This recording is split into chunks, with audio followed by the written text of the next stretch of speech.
Siapakah aku? Aku adalah teman tetapmu. Aku adalah penolongmu yang terbesar atau bebanmu yang terberat. Aku akan mendorongmu maju atau menyeretmu menuju kegagalan. Aku sepenuhnya tunduk kepada perintahmu. Sebagian hal yang kulakukan mungkin sebaiknya kamu serahkan saja kepadaku. Maka aku akan dapat melakukannya dengan cepat dan tepat. Aku mudah diatur, kamu tinggal tegas terhadapku. Tunjukkan kepadaku bagaimana persisnya kamu ingin sesuatu itu dilaksanakan, dan setelah beberapa kali belajar, aku akan melakukannya dengan otomatis. Aku adalah hamba dari semua insan besar, dan sayangnya juga hamba dari semua pecundang. Mereka yang besar telah kujadikan besar. Mereka yang gagal telah kujadikan pecundang. Aku bukan mesin. Walaupun aku bekerja dengan ketepatan seperti mesin ditambah intelijensi manusia. Kamu bisa menjalankan aku demi keuntungan atau demi kehancuran. Tak ada bedanya bagiku. Ambillah aku, latihlah aku, tegaslah terhadapku, maka aku akan meletakkan dunia di kakimu. Kendorlah terhadapku, maka aku akan menghancurkanmu. Siapakah aku? Aku adalah kebiasaan. Bagian 1. Persiapannya. Latihlah kebiasaanmu. Kebiasaanmu akan menjadikanmu sukses atau menghancurkanmu. Selamat datang. Nama saya Sean dan sayalah yang menulis buku ini. Saya tidak tahu bagaimana kamu mendapatkan buku ini. Mungkin ibumu yang memberikannya kepadamu untuk membuatmu lebih baik. Atau mungkin kamu membelinya dengan uang sendiri karena judulnya menarik perhatianmu. Terlepas dari bagaimana buku ini jatuh ke tanganmu, saya senang demikian jadinya. Sekarang kamu tinggal membacanya saja. Banyak remaja yang senang membaca buku, tetapi saya bukan salah satunya. Namun, saya sempat membaca rangkuman buku-buku Cliff Notes. Jadi, kalau kamu seperti saya, mungkin kamu sudah ingin cepat-cepat meletakkan buku ini di atas rakmu. Namun, sebelum kamu melakukannya, cobalah dengar saya dulu. Kalau kamu janji membaca buku ini, saya janji menjadikannya petualangan. Malah, supaya menyenangkan, saya sudah memasukkan banyak kartun, gagasan-gagasan cerdik, kutipan-kutipan berguna, dan kisah-kisah luar biasa tentang remaja-remaja sejati di seluruh dunia. Bersamaan dengan kejutan-kejutan lainnya. Jadi, coba deh ya. Oke. Nah, kembali ke bukunya. Buku ini didasarkan pada buku yang ditulis ayah saya, Stephen R. Covey, beberapa tahun yang lalu berjudul 7 Kebiasaan Manusia yang Sangat Efektif. Herannya, buku itu menjadi salah satu buku paling laris sepanjang masa.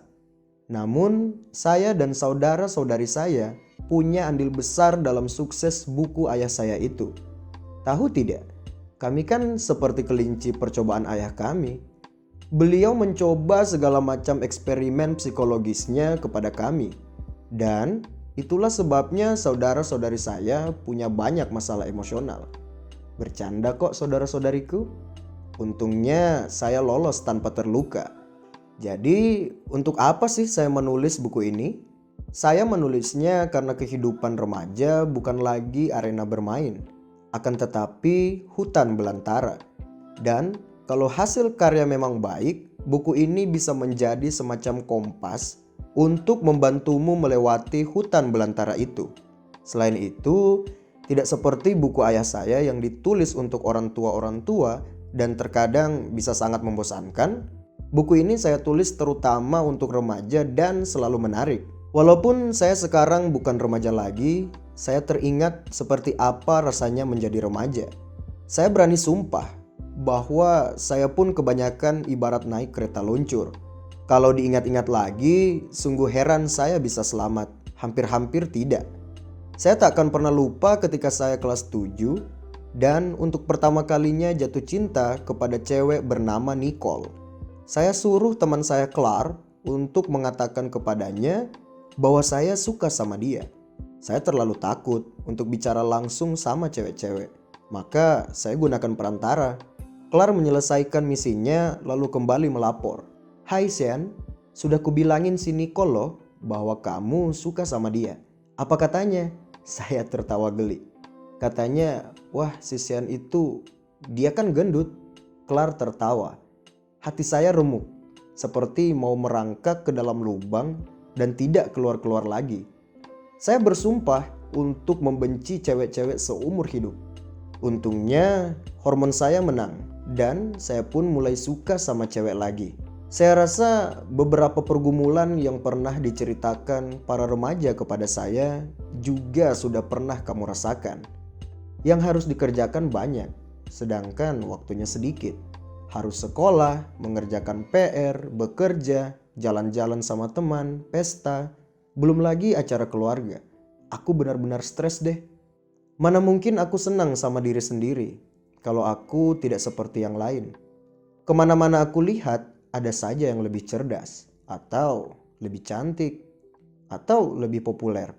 Mau tidak mau kan aku berpikir, kalau saja aku punya rambut seperti dia, pakaian seperti dia, kepribadian seperti dia, pacar seperti dia, pasti aku bahagia. Rasanya hidupku tak terkendali. Keluargaku kacau. Kalau saja aku bisa menghindar dari orang tua yang selalu merongrongku, mungkin aku bisa menjalani hidupku sendiri.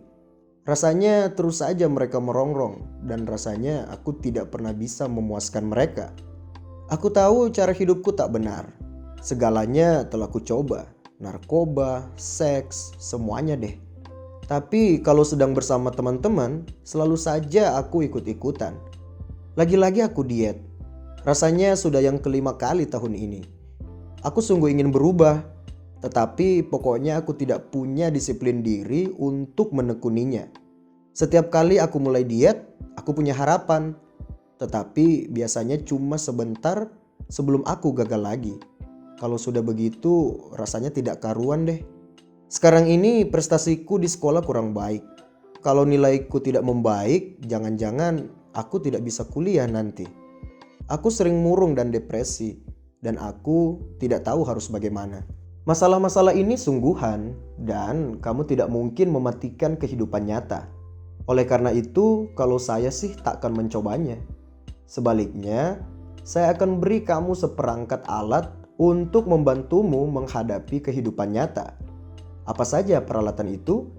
7 kebiasaan remaja yang sangat efektif, atau dengan kata lain, 7 karakteristik yang sama-sama dimiliki oleh remaja-remaja bahagia dan sukses di seluruh dunia.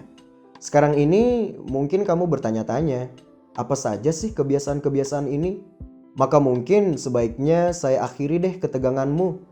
Nih dia, disertai dengan penjelasan singkat. Kebiasaan 1. Jadilah proaktif. Bertanggung jawablah atas hidupmu sendiri. Kebiasaan 2. Merujuk pada tujuan akhir. Atau mulailah dengan mengingat-ingat tujuan akhirmu. Definisikanlah misi dan sasaran hidupmu. Kebiasaan 3. Dahulukan yang utama. Susunlah prioritas dan dahulukanlah hal-hal yang penting.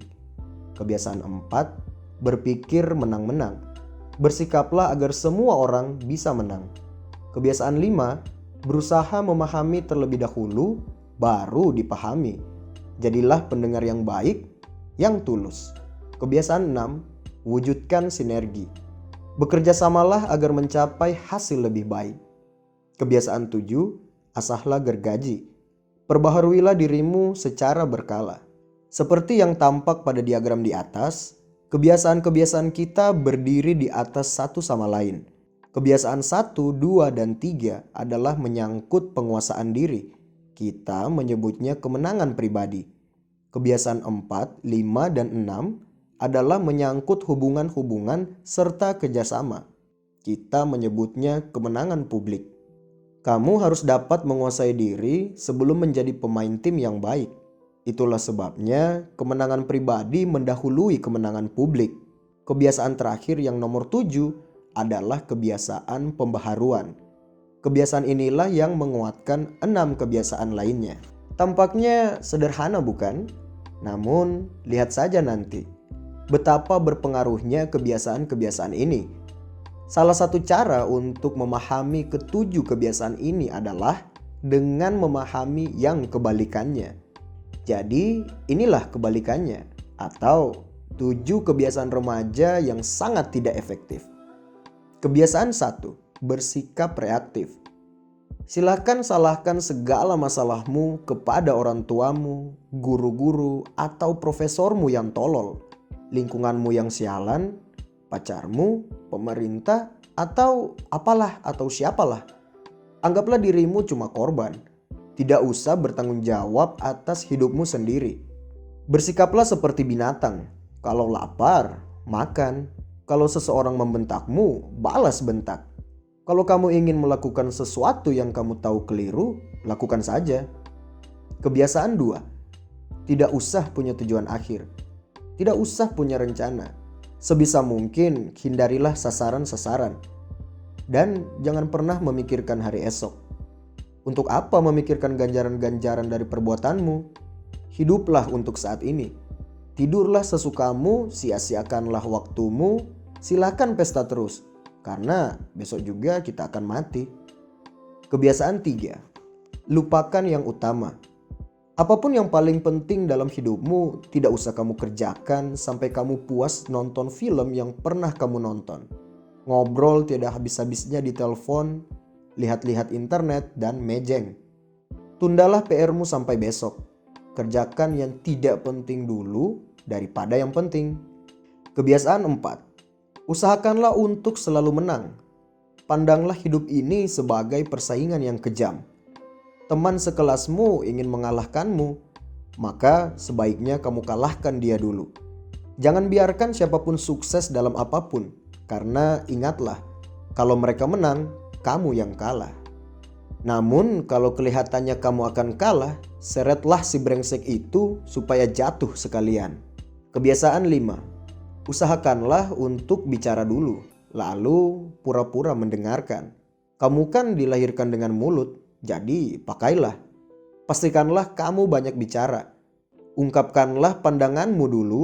Begitu kamu yakin semua orang mengerti pandanganmu, pura-puralah mendengarkan dengan mengangguk-ngangguk dan menjawab, "Oh gitu ya." Atau kalau kamu sungguh ingin mendengar pandangan mereka, bilang saja. Kebiasaan 6. Jangan bekerja sama. Hadapilah kenyataan. Orang lain itu aneh kan? Karena mereka beda darimu. Untuk apa berusaha akur dengan mereka? Kerjasama kan hanya berlaku untuk anjing. Karena kamu kan yang selalu punya gagasan terbaik. Lebih baik mengerjakan segalanya sendirian. Kebiasaan 7. Mati-matianlah walaupun kamu sudah kelelahan. Sibukkanlah dirimu sedemikian rupa sehingga kamu tidak pernah meluangkan waktu untuk memperbaharui atau memperbaiki dirimu. Tidak usah belajar. Tidak usah belajar sesuatu yang baru. Hindarilah olahraga seperti penyakit. Dan demi Tuhan nih, jauhkanlah dirimu dari buku-buku yang baik, dari alam, atau dari apapun yang mungkin bisa memberikan inspirasi kepadamu. Seperti yang kamu lihat, kebiasaan-kebiasaan ini kan resep untuk mendapatkan bencana. Namun banyak loh yang bergelimang di dalamnya secara berkala, termasuk saya kok. Dan jangan heran kalau terkadang hidup ini menyebalkan. Apa persisnya kebiasaan itu? Kebiasaan adalah hal-hal yang kita lakukan berulang-ulang. Namun kebanyakan kita tidak sadar akan kebiasaan kita. Mereka seperti berjalan sendiri. Ada kebiasaan baik seperti olahraga secara teratur, selalu membuat rencana terlebih dahulu, hormat kepada orang lain. Ada kebiasaan buruk seperti berpikir negatif, merasa rendah diri, menyalahkan orang lain. Dan ada kebiasaan yang sama sekali tidak relevan, termasuk mandi malam-malam, makan yogurt dengan garpu, membaca majalah dari belakang ke depan. Tergantung kebiasaan apa, kita bisa sukses atau hancur gara-gara kebiasaan kita. Kita menjadi apa yang berulang-ulang kita lakukan. Seperti yang dikatakan oleh penulis, Samuel Smiles. Taburkanlah suatu pikiran, maka kamu akan menuai perbuatan. Taburkanlah suatu perbuatan, maka kamu akan menuai kebiasaan. Taburkanlah suatu kebiasaan, maka kamu akan menuai karakter. Taburkanlah suatu karakter, maka kamu akan menuai takdir. Untungnya kamu lebih kuat daripada kebiasaan-kebiasaanmu. Oleh karenanya kamu bisa mengubah mereka. Umpamanya, cobalah melipat lenganmu. Sekarang coba lipat lagi secara terbalik. Bagaimana rasanya? Aneh bukan? Namun kalau kamu melipatnya secara terbalik selama 30 hari berturut-turut, tak akan terasa aneh lagi deh. Kamu bahkan tidak perlu memikirkannya lagi. Sudah jadi kebiasaan. Setiap saat kamu bisa bercermin dan berkata, "Hei, aku tidak suka kebiasaanku yang itu tuh." Maka kamu bisa mengubah suatu kebiasaan buruk dengan yang lebih baik. Tidak selalu mudah sih, tapi selalu mungkin. Tidak setiap gagasan dalam buku ini akan efektif untukmu. Namun, kamu pun tidak perlu sempurna untuk melihat hasil-hasilnya. Sekedar mencoba kebiasaan tertentu beberapa lama saja bisa membantumu merasakan perubahan dalam hidupmu yang kamu kira tidak mungkin.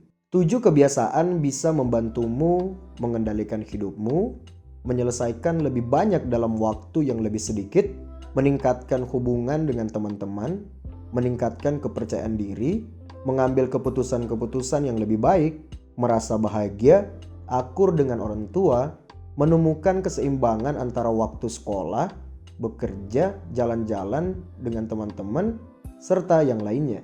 Mengatasi kecanduan, menemukan nilai-nilai yang kamu anut dan apa yang paling penting bagimu. Satu hal lagi, ini kan bukumu, jadi pakailah. Ambillah pensil, pena, atau stabilo untuk memberi tanda.